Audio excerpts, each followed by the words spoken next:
దీనుడుగా అనేక జనుల మధ్యలో, అనేక పేదవారి మధ్యలో యేసుక్రీస్తు ప్రభు ఈరోజు ఒక గాడిద పిల్ల మీద ఊరేగింపబడ్డారు. దేవుని బిడ్డలారా, ఎందుకోసం అంటే మనమందరము దీనులము, హీనులము, దేవుని బిడ్డలారా పాపంలో ఉన్నవారం కాబట్టి మన మధ్యకి యేసుక్రీస్తు ప్రభు దీనత్వములో మనందరినీ రక్షించుటకు ఆయన పరలోకం నుండి దిగివచ్చి అనేక కార్యాలు చేశాడు. అయితే ఈ ప్రాంతంలో యేసుక్రీస్తు ప్రభు మమ్మల్ని అందరినీ రక్షించాడు. మా పాపములను, మా దోషములను, మా తప్పులను క్షమించాడు. ఇదిగో ఈ లాస్ట్ను వెళితే లాస్ట్లో ఒక మందిరం ఉంది. ఆ మందిరంకి ఇచ్చిన బాబన్న గారు, సంతోష్ అక్క గారు దేవునికి ఆ మందిరాన్ని అర్పించారు. వాళ్ళ సొంత గృహాన్ని దేవుడు ఆ కుటుంబాన్ని ఎంతో దీవించాడు.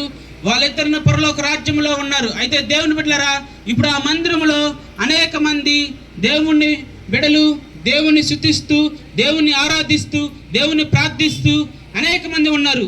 చిన్న బిడ్డలు, దేవుని బిడ్డలారా, పెద్దవాళ్ళు అందరితో కూడి ఉన్నాము. ఈ విధంగా ఈ ప్రాంతంలో ఒకప్పట్లో అనేకమైన చెడు వ్యసనాలు ఉండేది.